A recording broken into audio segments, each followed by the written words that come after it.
Hello, everyone. This is Jen Slay, and welcome to In Conversation, where we have conversations with the most interesting people from all over the world. Today, we are going to talk to Pastor Charles Stone. He's a pastor at West Park Church, and he also has a degree in the Neuroscience of Leadership.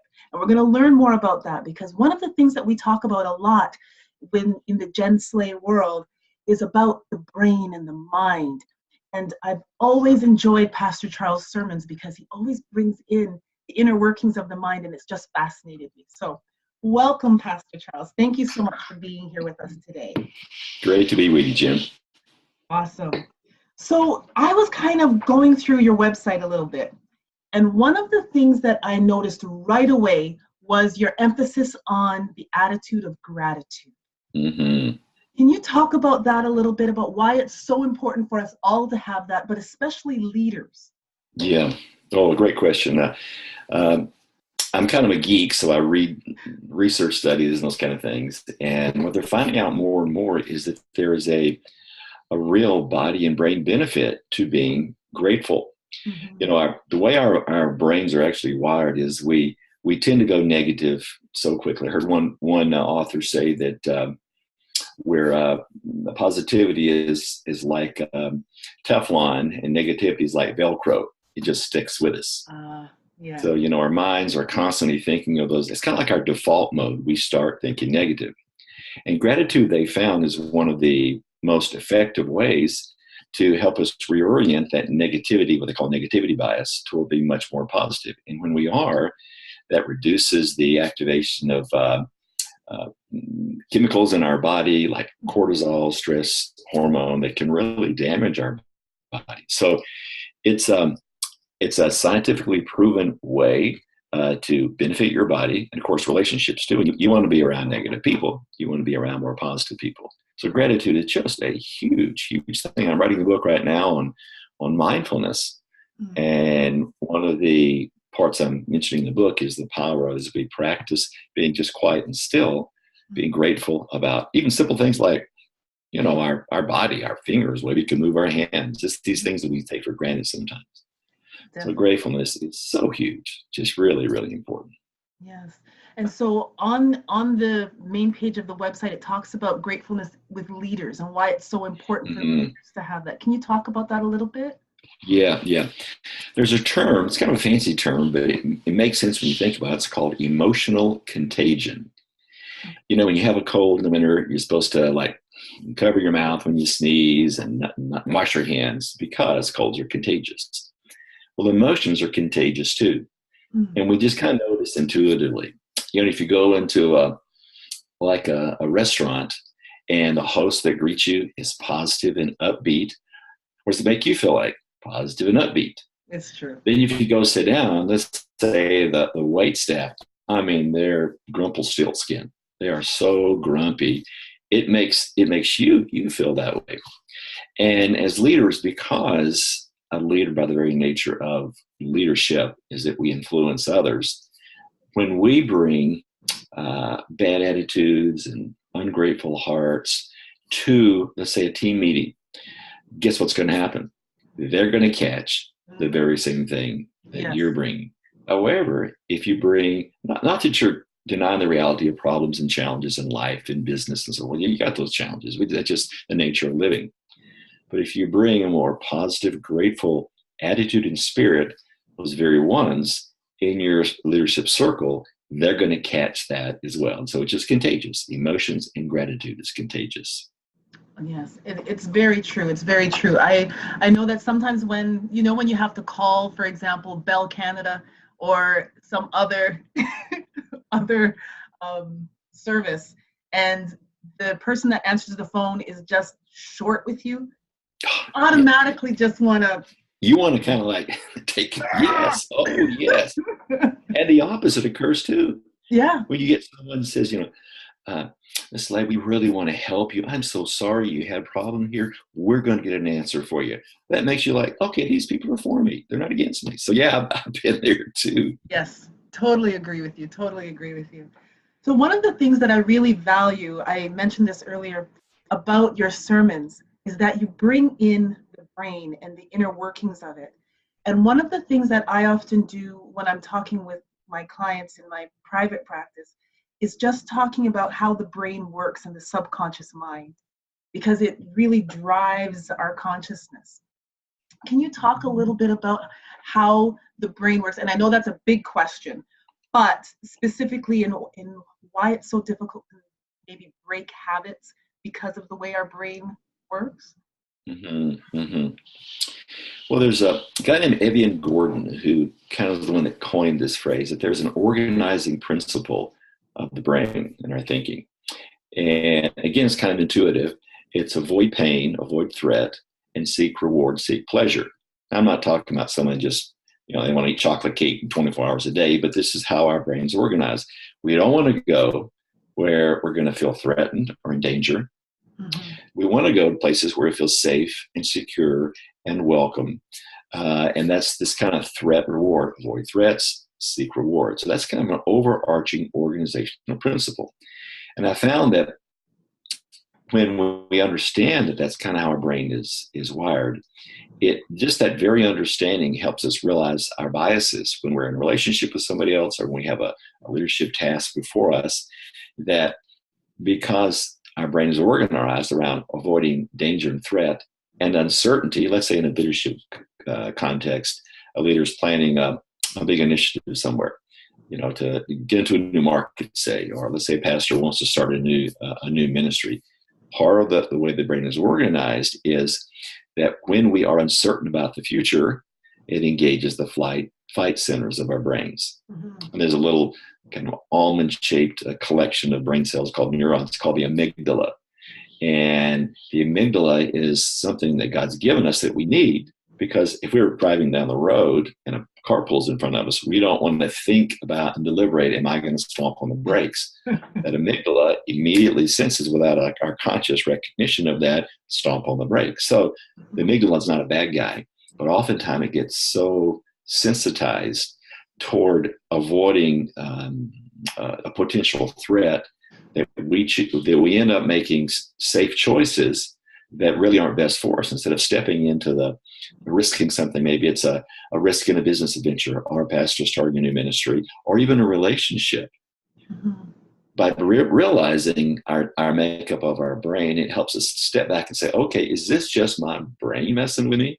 If I were to step back and take those emotions out, look objectively at this situation, what might my decision be?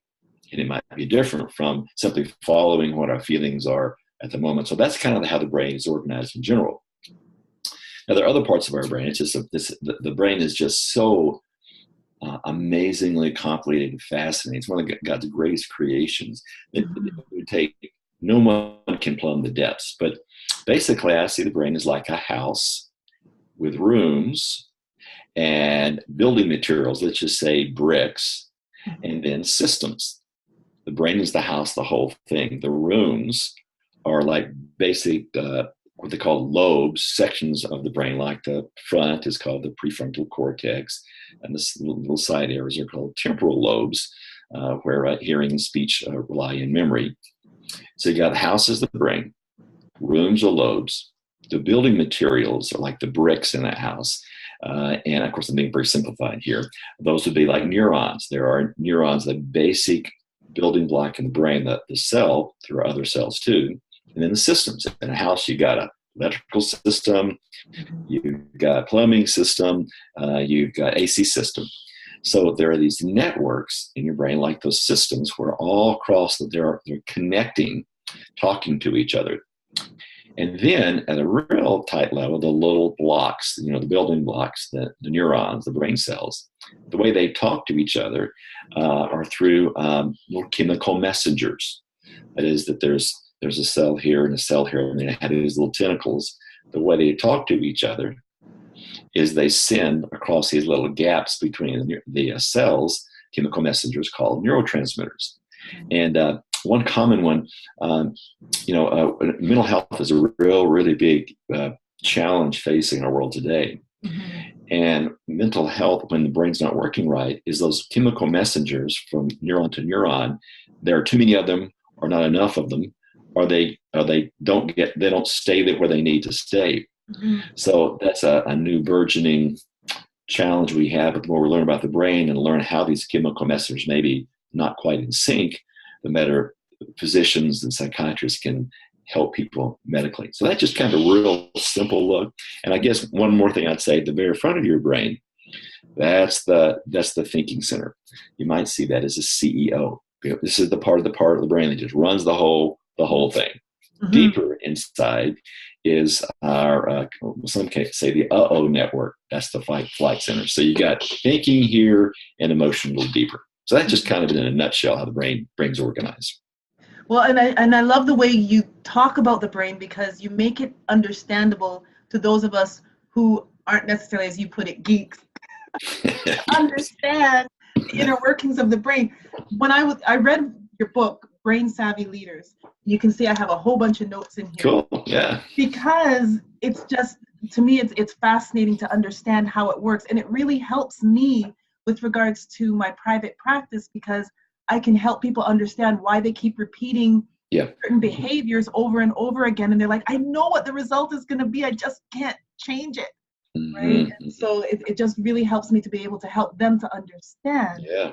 Because when you understand what's going on, then you can make the changes Absolutely. Yes. Mm-hmm. to change it. So what got you interested in neuroscience anyways? Yeah. Well, I've always been kind of a geek. My grad degree is engineering, and my dad is an engineer, and so I always was around his tool shed with all the little electronic things in it. But what really got us going was when my wife and I were married 38 years ago, and our third child, Tiffany, she was a year old. We were visiting her parents in Mississippi, and we noticed her left eye was quivering when I was feeding her one day. Like that's, you know, you have a little preschool, that's kind of odd. So we went to the doctor. He said, it's probably nothing. It's probably something called a strabismus, something little kids grow out of. But when you go back to Atlanta, we were in Mississippi at the time, living in the States, you could get it checked out. So we went to a pediatric neurologist. Said, it's probably a strabismus, but we'll take a picture anyway. At that time, it was CAT scans, and MRIs weren't really developed at that point. Mm-hmm. They took a picture, found about a golf ball sized tumor in her brain. Okay. And so Tiffany, she's doing well now. She's had like a dozen surgeries since we've lived in this whole neurology world and been in the hospitals all around North America. And that made me think, you know, okay, there was something physically wrong with Tiffany. As I looked at my life, not that I had tremors or anything or a quivering eye, but I found myself sometimes, even though I was a committed Christian, I would, you know, I'd read the Bible and quote scripture and pray to deal with like my defensiveness and my fears. And yet I still struggled with those. So I began to ask myself, is maybe I'm lacking some understanding how my brain works that could help me deal with some of these kinds of things. So Tiffany's story was the impetus to get me into this. And I just read pretty much everything I can get when it comes to neuroscience and how that affects life and leadership. How has it impacted how we grow spiritually? Yeah. Neuroscience. Well, I mentioned earlier that I'm writing this book on Christian mindfulness. Mm-hmm. I think St. Augustine, he was one of the church fathers, lived in the second, third century. He was considered the greatest Christian between the Apostle Paul and Martin Luther, just this brilliant person. He coined this phrase that went like this: all truth is God's truth, which means even though the Bible may not give us mathematical equations or neuroscience, truth is truth. So, because I have the engineering background, I'm not afraid to pursue these kind of, for some people, it may seem like super heady things like neuroscience. And what I found is by understanding how the brain works, how God crafted our brains when it comes to like emotional regulation, when it comes to dealing with our thought life, sometimes our minds just start spinning and spinning. When I understand kind of what's behind that, the mechanisms behind it, and then I can take specific steps to deal with some of those things, it impacts my spiritual life. Because my spiritual life is not just reading the Bible. That's hugely important. It's not just praying. It is emotional regulation. It's dealing in difficult situations. It's dealing with my thoughts that can be racing sometimes. Yeah. So a lot of powerful implications to develop a person's spiritual life.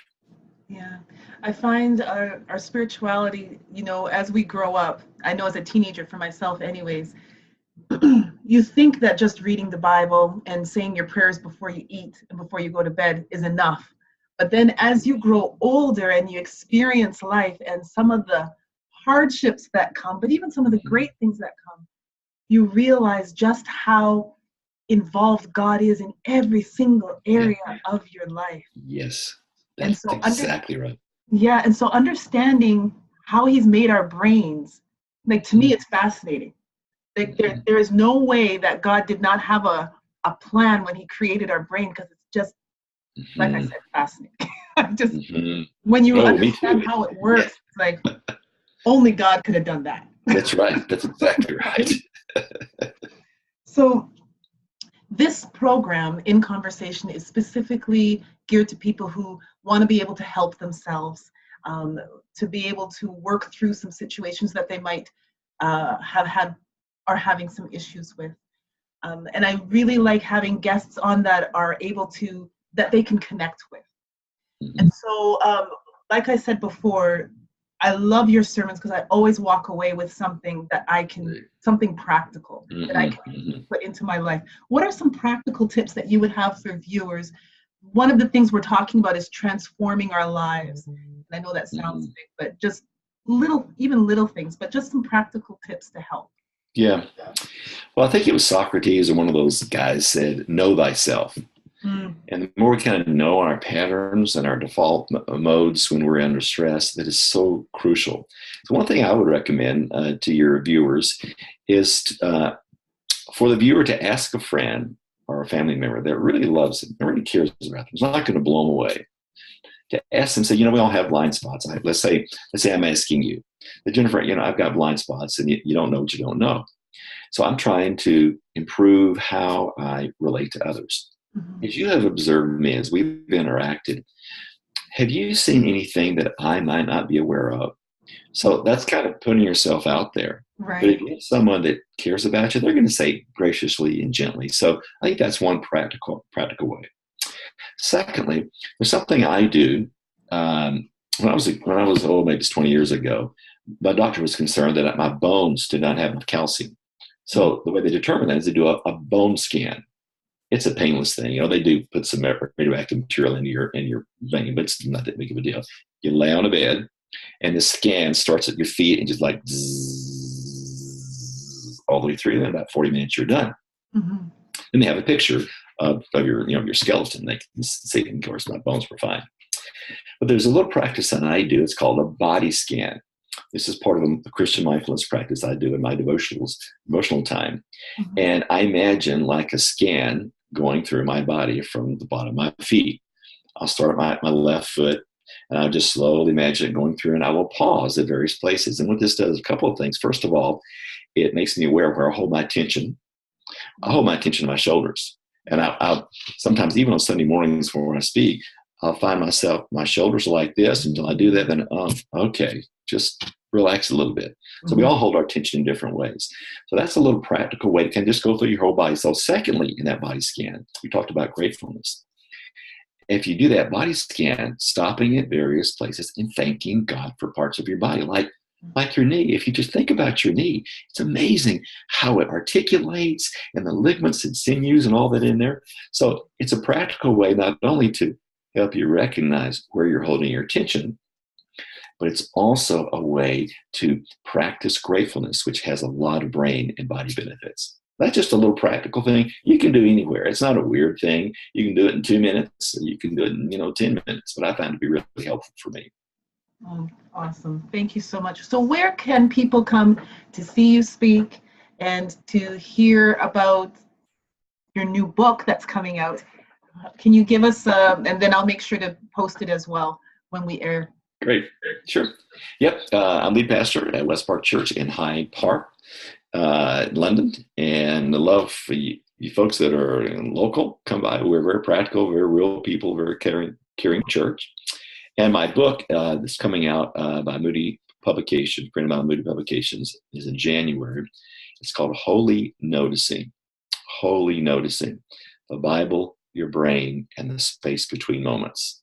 Oh, So because mindfulness from a Christian perspective is really noticing God at work, noticing my body, my thoughts, my emotions, noticing my relationships. So coming out in a few months, and I'm furiously working on finishing it up. So just check my website at charlesstone.com, and I'll post some things there in the next couple of months. Awesome. Thank you so much. We will have to circle back in January when you launch Sounds the good. book. It's Sounds great.